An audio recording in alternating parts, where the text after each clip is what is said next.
Hello folks, in this video I'll be doing a comparison of the first generation Sega Saturn controller to the second generation Sega Saturn controller, and what you could in a way say is the third generation Sega Saturn controller, although it's not made by Sega, but it does use the original Sega molds and whatnot.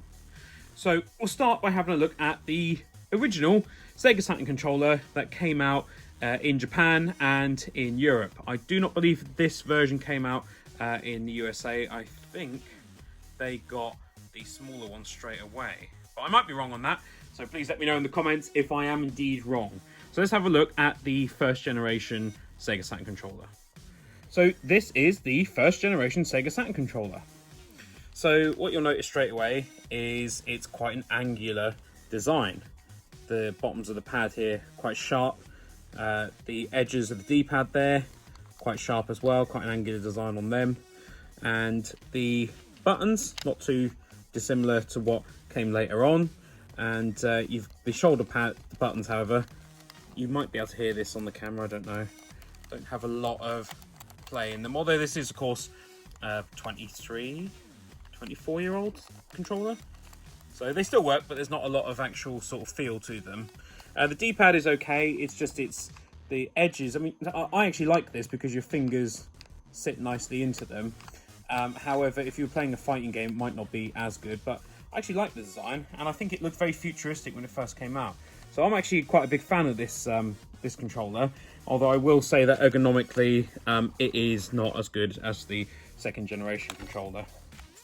It's nice and curved on the back, but yeah, quite angular design to it, although it did of course look futuristic when we first got this machine. It was pretty cool indeed. So now let's have a look at the second generation controller. So this is the second generation Sega Saturn controller. So a couple of differences to note. You now have these little symbols here for backwards, forwards, and of course the media symbols there on the buttons as well. The start button is a slightly different shape. The D-pad is quite different, taking on more of a sort of Mega Drive type shape. The buttons stayed largely the same, and the triggers are now encased, sort of enclosed in there, rather than sort of going more over the top like the original ones. Overall, I have to say it is a more comfortable controller. It's probably one of the best 2D sort of gaming controllers ever released. As you can see, it's nice and curved on the back. Slight hump there where they've got the cable going into the controller, and that's probably due to it being a slimmer controller. But it doesn't quite have the futuristic appearance of the original one, and my fond memories come from playing the original one, which also had the Sega logo across the front there. So I do prefer the original one, but objectively this is a better controller, but you know, nostalgia will always win out. So forget those two. If you're going to play Sega Saturn, there's one way to do it, and that one way is this controller.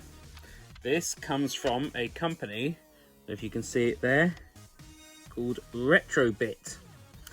So it uses the original molds from the Sega Saturn controllers, instead of course replacing the cable with a micro USB slot, and of course a couple of extra buttons in here so you can use it on other systems.